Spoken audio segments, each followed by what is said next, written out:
Hi everyone, I'm Sadhvan Arevan Mobiles and today I'm going to review the Li One S. It's a new phone that was launched this week from a new company, Lico. And before I get into the phone itself, let me first give you a background of Lico, the company. Lico was previously known as Li TV and it was involved in various business facets in China. But it was most popularly known for its media streaming business. Basically, what Netflix was in USA, Li TV was in China. And in April last year, they decided why not test waters in the phone market. And the response was phenomenal. It was able to create a ripple out there, and now it's heading for India with two new phones, Li Max and Li One S.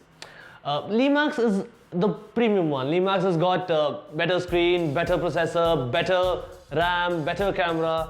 It's basically a 50,000 rupee phone for 30,000 bucks.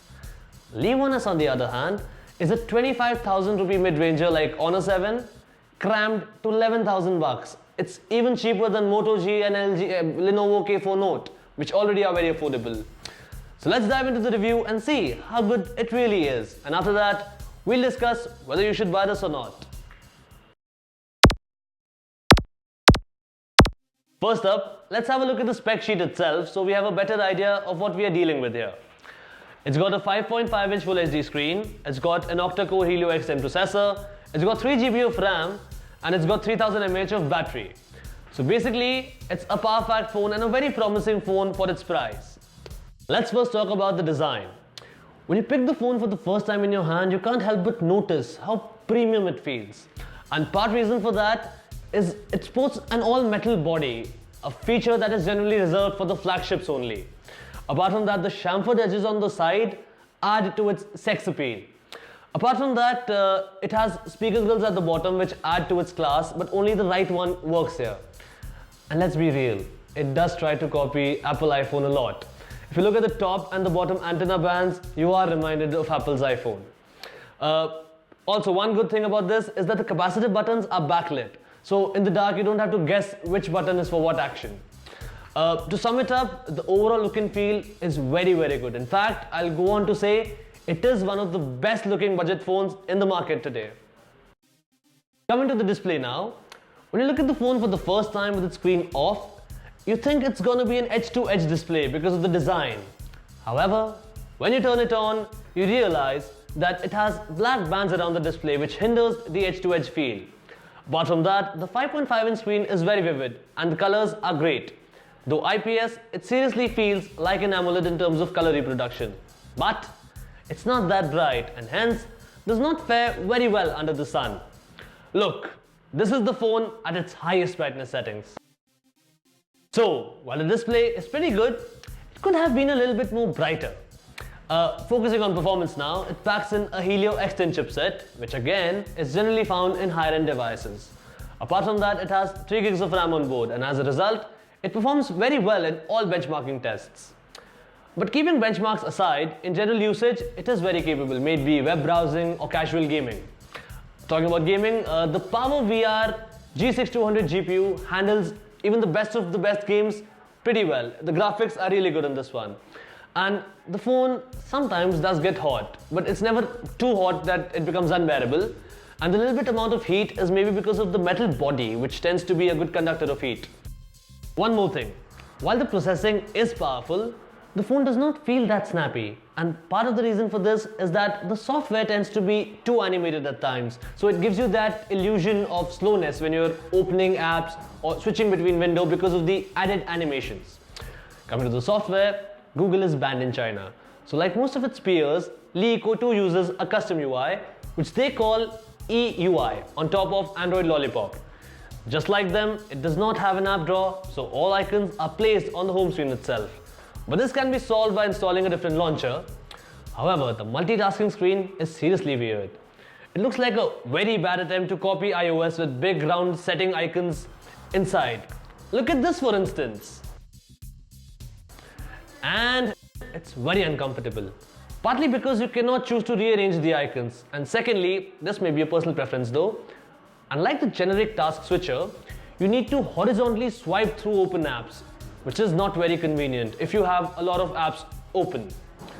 Also, if you're like me and you're accustomed to the regular Android interface, you would miss the settings icon on top notification drawer along with other quick settings.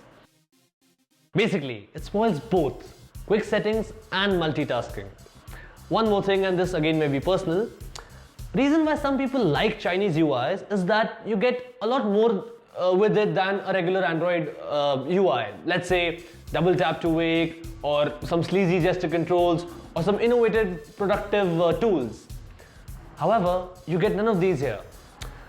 It's not as clean as OnePlus's Oxygen OS, neither it's as productive as Xiaomi's MIUI.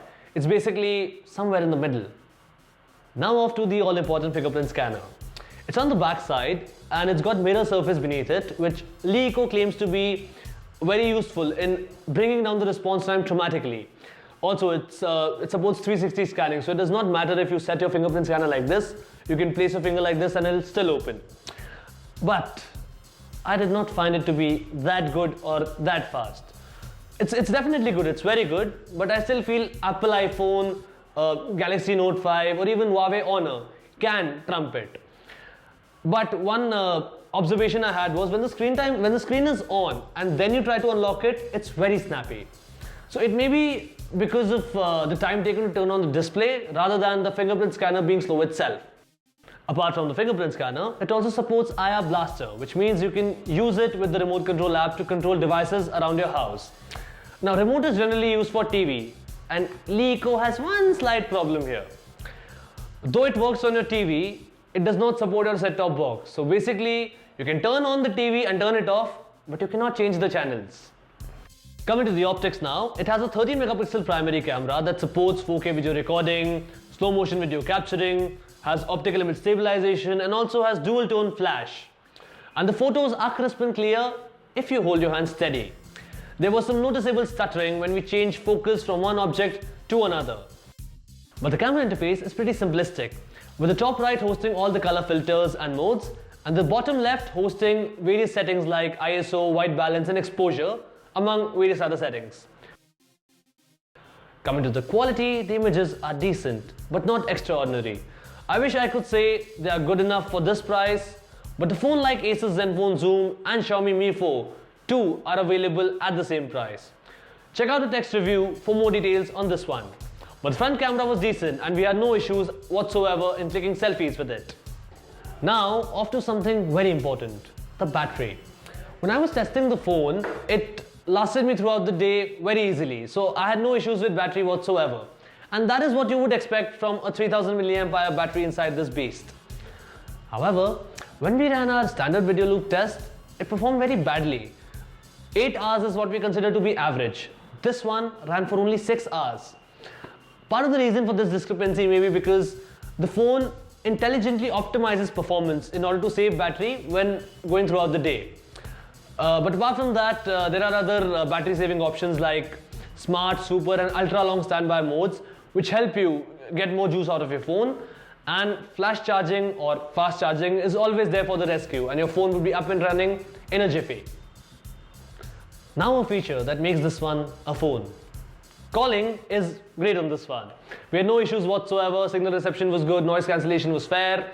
However, the phone is made up of metal and sometimes it tends to slip out of your hand when you are on call. Now talking about storage, it has 32 GB on board, but only 24.5 GB is user available. Now here's my point. It has dual 4G SIM slots, one micro SIM and one nano SIM, but Li Eco for some reason did not have the time to incorporate a hybrid SIM slot. So the phone does not support micro SD expansion. Apart from that, it does have USB OTG connectivity, but since it uses a Type-C connector, standard micro USB ports won't work on this one. So, since we've covered all important aspects of the device, let's quickly list the pros and the cons for a quick revision. We'll go with the cons first. An unusual user interface, in fact, one of the weird ones. Cameras could have been a bit more better. Lastly, the micro SD expansion is missed. Even a hybrid SIM slot would have worked wonders here. Off to the good things now. Very, very, very good design. Very affordable pricing and loaded internals. It's got Helio X10 chipset, 3 GB of RAM. On paper, it's a great package. Well, clearly, the phone has its own shortcomings. However, it all gets washed down when you look at the price it's being offered at. It's even cheaper than its direct competitor Lenovo K4 Note. and it's perhaps the most affordable phone which gives you a Helio X10 CPU inside.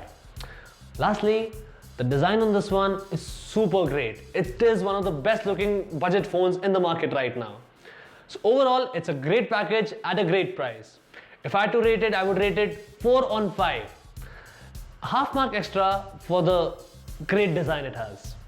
For those of you who are not satisfied with Li One S and are looking for alternatives, Lenovo K4 Note is already out there. You can take a look at that one. And Xiaomi's Redmi Note 3 would come to India soon, so you can wait for that one too.